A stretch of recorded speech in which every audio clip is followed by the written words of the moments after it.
ba't adan, ba't adan, ba't adan, ba't adan. Alam mo ba, mahal mo na. Wala tayong magagawa, mahal mo na. Ba't adan, ba't adan, ba't adan. Mahal mo na. Wala tayong magagawa, mahal mo na.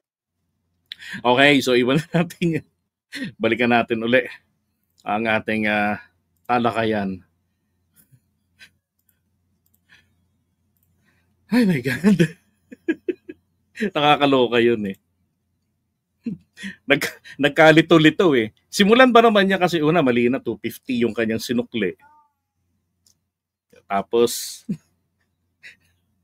isip niya parang lugi ako dun ah. Isa rin nung hindi kasi sabi nung babae sa kanya, sabi niya, ay ma'am, ito lang ang pera ko eh. Style nila yan eh. Ganun, kulang. Okay na yan. 250. Labas siya. Lumulutang pang isip niya. Ang lugi yata ako ron ha. 675. Tapos 250 sinukli ko. Sabi niya, huwag ka na kaya magbigay ng tip. Kasi feeling niya lugi siya eh. Kwenta siya. Naku, negative. Sabi niya, negative 325. Kita niya yun sa guardhouse. Bas may calculator ka? May calculator ka dyan sa cellphone mo? Nagloko yun sa akin eh. Bakit? Pakwenta nga. 675 minus 1,000. Sabi nung isa. Ha? Oh, negative. Nagloko din.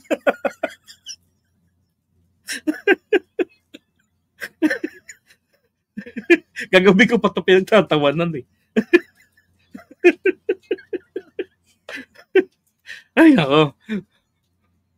Yung kaseryosohan ko nawala. A new viewer here, Blessed 07, welcome po sa ating channel. Yeah, kumita pa ho siya ng 75 pesos. Pero at least, napasaya niya tayo. Okay. Ganyan ho talaga ang dilema ng mga katulad ko na hindi po magagaling sa mathematics. Okay, mga kapatid, kaya importante ang meron kayong functioning calculator sa inyong mga cellular phone. Bago lumabas ng bahay, i-test muna kung ang inyong calculator ay kayang sumagot ng 1 plus 1 at saka 10 minus 5. Okay? Alright, pag-usapan naman natin ito ngayon.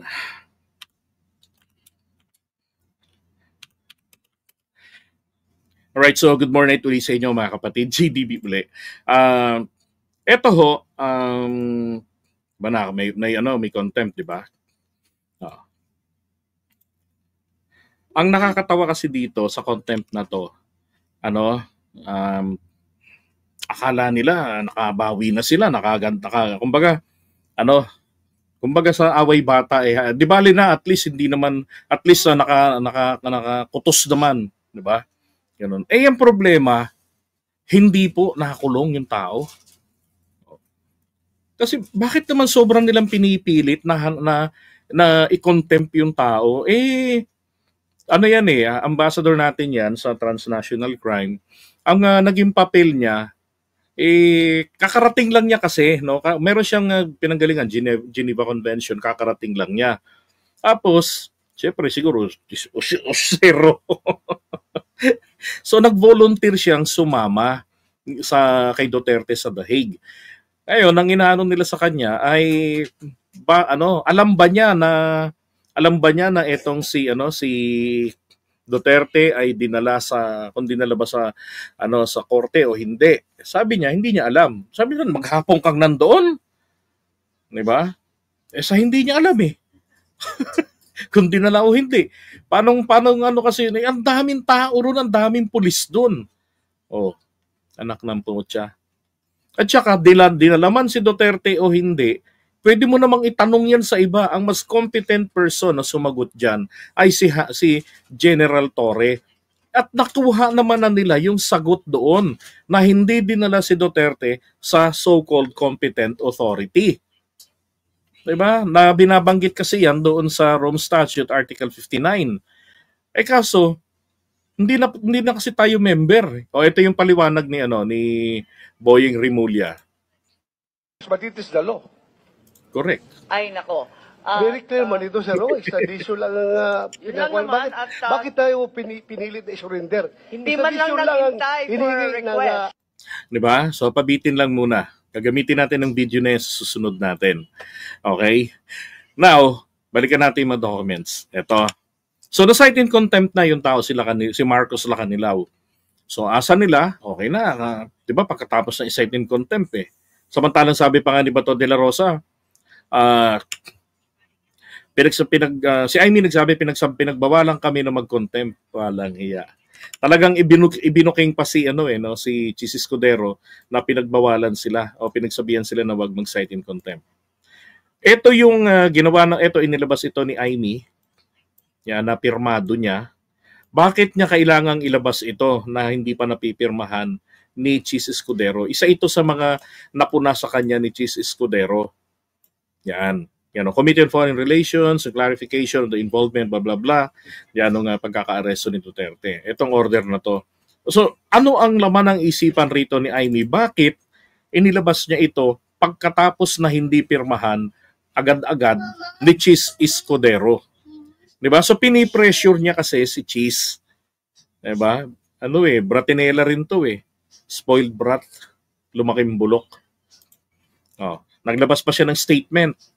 Sabi niya, nauna siya eh. Sabi niya, Ambassador Marcos Lacanilaw has been released, di ba? Na-release na. Despite being cited in contempt for lying and giving misleading statements on the arrest of former President Duterte. As expected, may as expected pa, pangiinis talaga. Senate President Escudero refused to sign.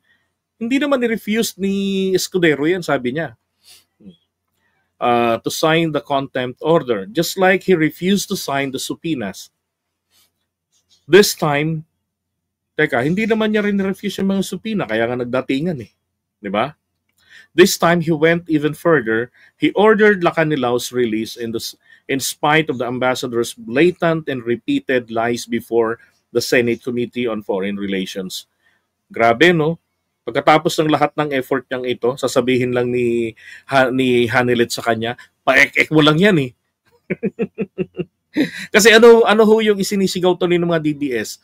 Para maniwala kami sa iyo, Amy, ang gawin mo, pa-impeach mo kapatid mo. Di ba? Anyway, going back, sabi niya pa, this is not just disappointing, it is dangerous. When the Senate's authority is ignored this openly, what's the point of investigation? Wow. So hindi na po, at this point, hindi na kinikilala ni Amy ang hierarchy na may mas nakatataas sa kanya diyan ho sa Senado. Okay? So she was questioning the hierarchy. We're setting a terrible precedent and it won't be the last. Now, I would like to correct this, itong mga part na to. May mga mali rito si Amy. Unang-una, yung dun sa subpoena, nagkaroon kasi ng issue nang i-invoke ni Bersamin on behalf of the President, yung executive, ano ang tawag doon? Executive, basta yun na yun. Ngayon, katulad yan yung batas na ginawa yung executive order na yan na ginawa ni Gloria Arroyo noong 2005 na pinagbabawalan yung mga subordinates niya na humarap sa investigation. So, nang walang approval ng presidente. Okay? Pwedeng humarap but with the approval. So, sabi ni at saka yan nag-i-involve na tinatamaan na kasi diyan yung ng executive privilege, tinatamaan na po diyan yung separation of powers. Remember, inquiry lang naman sa kanila o in aid of legislation pa, ganon. Pero meron po kasi rin namang separation of powers. 'Di ba? So kung ano yung mga matatanong nila diyan ay yung sagot na makukuha nila, yun ay magagamit nila sa paggawa ng panukalang batas. Yun ang ideya diyan eh. 'Di ba? So ginawa ni Chis Escudero, imbis na pirmahan niya yan, agad-agad, imbis na totaling i-ignore niya ang pagpirma, pinaubaya niya ron sa abogado ng Senado para determine ng kanilang understanding kung kung dapat ba na nasundin yan, ganon. So maganda nga ang ginawa ng gobyerno kasi nung magsabi yung sa Senate, yung abogado, pinayagan din ni na PBBM na dumalo si Boying Rimulya. Pero doon sa second hearing, kitang-kita na kasi ang intention talaga ni Amy. Diba? Gusto nilang ma-pinpoint na isusuka nila Boying na si PBBM ang nag-utos ng pag-aresto kay Duterte at surrender sa kanya sa ICC. At hinatid pa. Yun ang gusto nilang mangyari noon pa. Bakit? Since medyo malapit-lapit pa sa pangyayari na yon, she was hoping, sa palagay ko, na magre-rebellion ang mga DDS, maghahasik ng kaguluhan. At ng mga panahon na yan, panay-panay nga ang mga rally-rally ng mga yan eh. So, that investigation was actually instigating. I understand yung nararamdaman ng mga DDS. Naramdaman niya ng mga Marcos loyalists nang mawala si Apo Lakay, ang buong pamilya. Naramdaman niya ng arestuhin si ERAP. Naramdaman niya ng mga mga ERAP supporters noon, yung mga Marcos loyalists ng karamihan doon. So, sa kanila, ganun din, naramdaman rin nila yan. Di ba? Kaya lang yung magkaroon ka ng ganitong klaseng investigation na ang resulta, wala namang bearing ito eh. Oh. At ganong katotoo na magkakaroon siya ng panukalang batas dyan na maipapasa pa. Anong petsa na? Diyos ko po. 1 buwan na lang. Malabong maipasa yan. At wala rin kasiguruhan na pipirmahan niya ng presidente natin. Wala rin ganitong klaseng version na aksyon na ginagawa ang ating Kongreso. So maliwanag, this is not for in aid of legislation. This is in aid to find out, di ba? Sino ang nag-utos? Alam naman natin na ang target lang talaga nilang makuha dyan, ang sabihin ng mga taong inimbitahan nila, ang Pangulo ng Pilipinas. Oh. Di ko nga maintindihan ka ako, bakit gusto ni Amy na mapahamak ang kanyang kapatid? Bakit gusto niyang gatungan itong sugatan na puso ng mga DDS? Di ba? Na siya nga yung tumutulay-tulay kahit isinusuka siya eh. Yung siya nga lang yung tulay na nagpupumilit na pumagitna sa dalawang kampo. Na dapat sana ang diwa niya is unity, move on, mag-resort tayo hindi sa kaguluhan, bagkus kung ano ang mga possible legal remedies. Dapat ganun ang nanggagaling kay Amy. Diba? Now, sumagot dyan si Chi, sabi niya all members of the Senate are fully aware, lahat ng mga miyembro ng Senado, aware daw po sila. Saan? The power of a committee chairperson to order the arrest or detention of any resource person cited in contempt is subject. So yung kapangyarihan ng chairperson ng mga komite ay subject daw po ng pagsang-ayon ng Senate President. No. Sabi tuloy ng mga DDS, bakit kapag kasi Paduano na dating rebelde, kapag ka nagpakulong, ang bilis-bilis. Take note mga kapatid, magkaiba ang rules ng Senado at ang rules ng Kongreso. Magkaiba sila. Kung mabilis doon, wala tayong magagawa. Mabilis sila eh. Kung mabagal ang Senado, that's the way it is. Diba? Now, sabi pa niya, this safeguard exists to ensure the powers of the Senate are exercised prudently with due regard for the rights of all and not wielded for personal and political ends. In short, ito pong ganitong panuntunan ng Senado ay para daw po masiguro din. No? Kasi mainam yung may third person na nasa neutral. Mainam na masiguro ng pamunuan ng Senado na hindi magagamit sa power tripping at pamumulitika ang kanilang institusyon.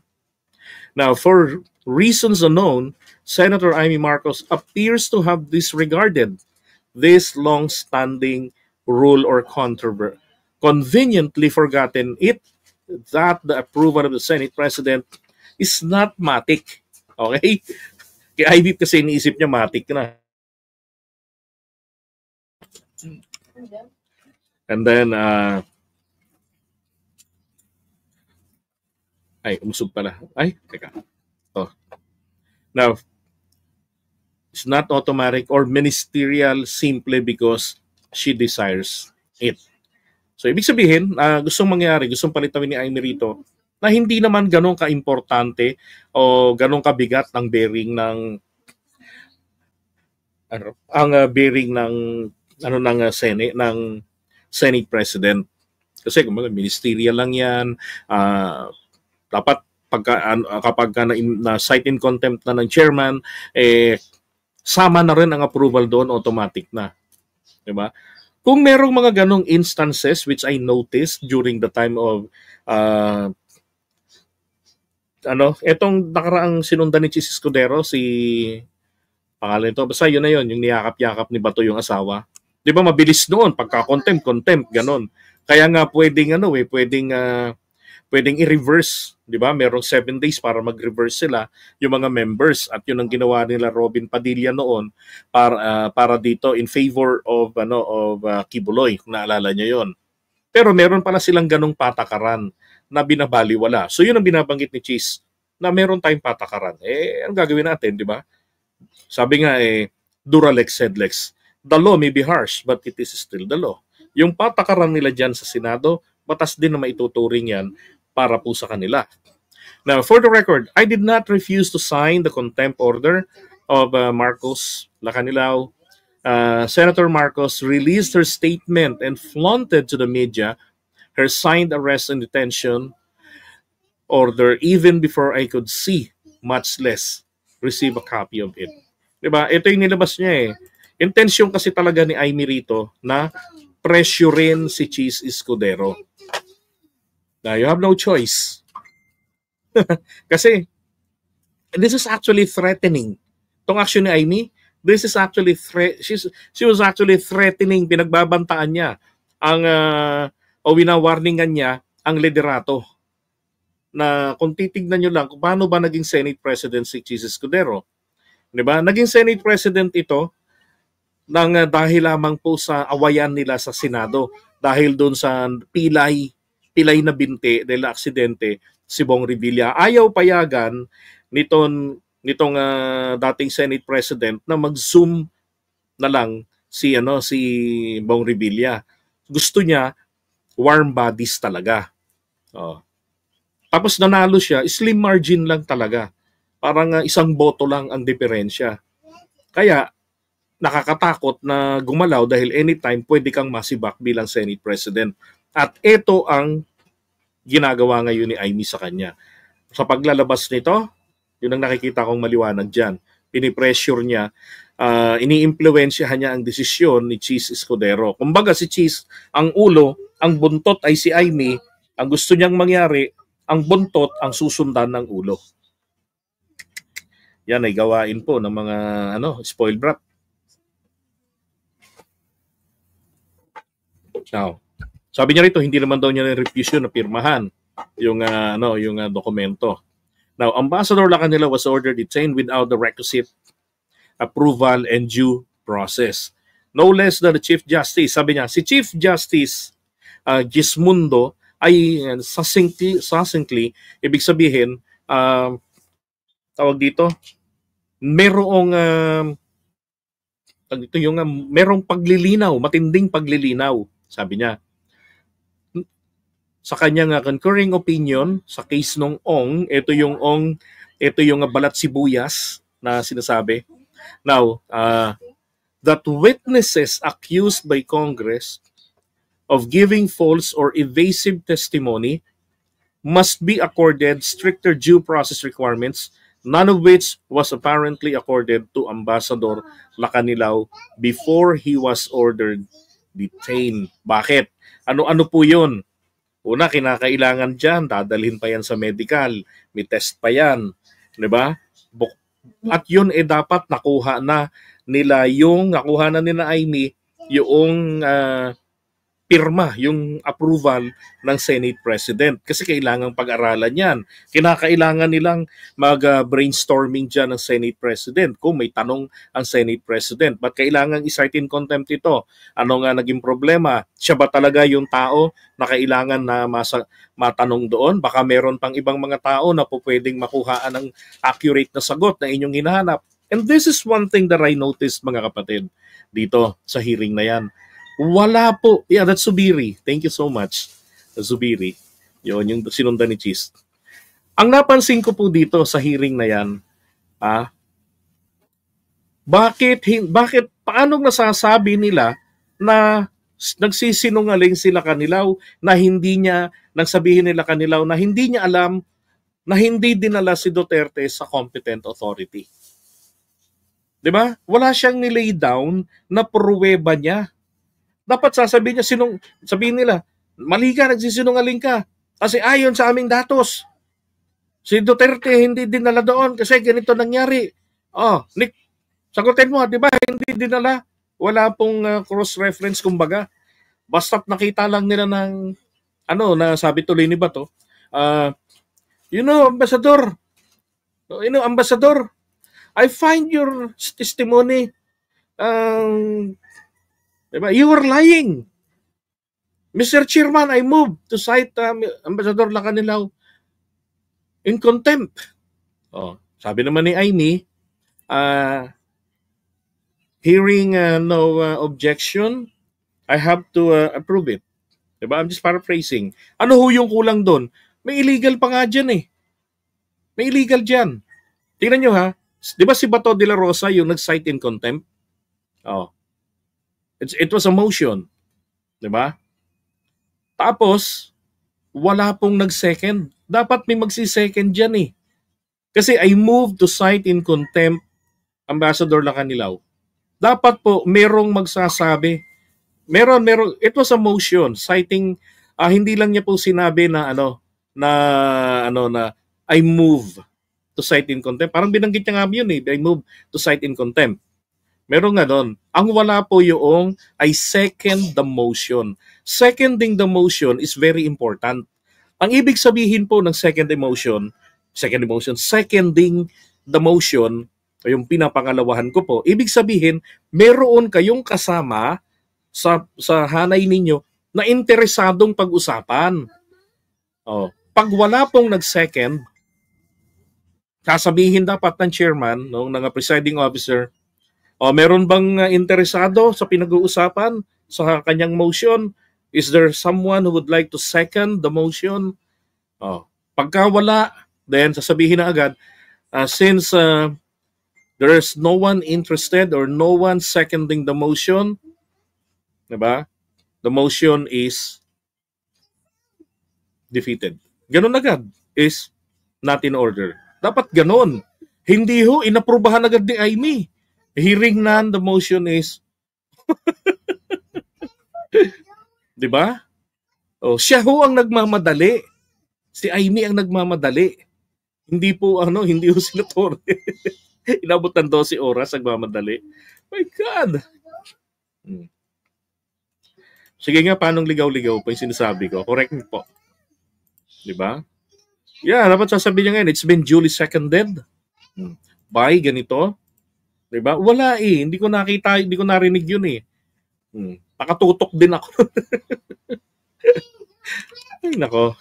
Ngayon, punta natin ito. Sabi niya ito pa. After several hours daw po, no? Kasi nakulong si na-detain talaga. Ayun sabi niya after several hours of Ambassador Lacanilaw's unauthorized detention. Nako, hindi pa naman ito papasok sa arbitrary detention. Kaya lang, syempre, yung walang authorization pati, mali na po yun.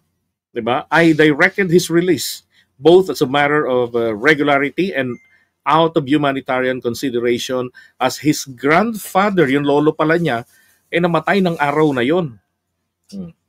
In order to comply with the requisites of due process, I am issuing a show cause order today for Ambassador Lacanilaw to explain within 5 days why he should not be cited in contempt as requested by Senator Amy Marcos. I shall decide on whether or not to sign his arrest or detention only thereafter. So hinihintay na lang ni Cheese. Naglabas siya ng show cause order. Sabi niya, the public we serve can rest assured that I will review the committee proceedings. So ibig sabihin, babasahin niya po ang transcript. Patay kayo ngayon. So yung transcript niyan, siguro by Monday yan, may kopya na yan sa kanya, babasahin po ni Cheese Escudero yan. So it will take time bago po, baka makapagbakasyon pa si Ambassador. Basahin niya yung transcript na yan. Ito yung nilabas niya na show cause order. So within 5 days. Sabi niya, I will not allow, ito yung salita niya kay Amy, I will not allow, hindi ko papayagan na ang Senado, maging ang tanggapan man ng Pangulo ng Senado, to be used to further petty partisan interest, especially by those actively seeking re-election in coming May midterm polls. Sabi niya, hindi ko papahintulutan na ang tanggapan ng Senado o ang tanggapan ng Pangulo ng Senado ay magamit sa pamumulitika, mga personal political mga interest, lalo na ng mga kandidato in aid of re-election. Yun ang sabi ni Jesus dito sa kanya. The Senate is an institution of reason and rule nung araw. It is not a tool to be leveraged for propaganda, and self-promotion. Yan, yung dalawa ba to? Diba? Now, and take note Robin Padilla is still there. Kaya sabi ko, sana hindi man lang sinecond din Robin Padilla yung motion. Okay, now going back, sabi niya, Senator Marcos says that this episode sets a terrible precedent and I concur, but for different reasons. So yung hearing po ni Amy, pinagpapalagay din po ni Cheese Escudero na isang terribleng pangyayari. Sabi niya. Pero, o yung desisyon na yun ni Amy doon, ay isang terribleng pangyayari at desisyon din. Sabi niya, at ako ay sumasang-ayon, pero sa ibang kadahilanan. Sabi niya, I believe it is a dangerous precedent to allow senators to flout the Senate's own rules for personal gain. Sabi niya, ako yung naniniwala na napaka-mapanganib na hayaan lang ang mga senador na baliwalain ang panuntunan ng Senado para lamang sa kanilang pangsariling kapakinabangan in aid of re-election kasi. That's what he's trying to say. Diba? For when procedures meant to safeguard due process and institutional integrity are ignored for media mileage or political ambition, that is when the credibility of the Senate is threatened. Diba? Yan yung mga ginagawa nila, nila rough-rap na mga yung mga papakute nila diyan sa kanilang mga hearing-hearing, diba? Yung mga trip-trip nilang gano'n. Nako. Yan. Yung mga pagbablog nila diyan habang naghi-hearing. Yan. For self-vested interest kasi. So sabi niya, hindi niya papayagan yon. So dahil po diyan, nanganganib ang pwesto nito ni Cheese Escudero. I urge Senator Marcos to refrain, sabi niya, using the Senate as a platform for her own personal political objectives and to instead use her name, title, and influence as a branch toward unity, not a wedge for division. Our people in our country expect and deserve no less. Sabi niya. So, in-urge niya raw si ano urge sa Tagalog?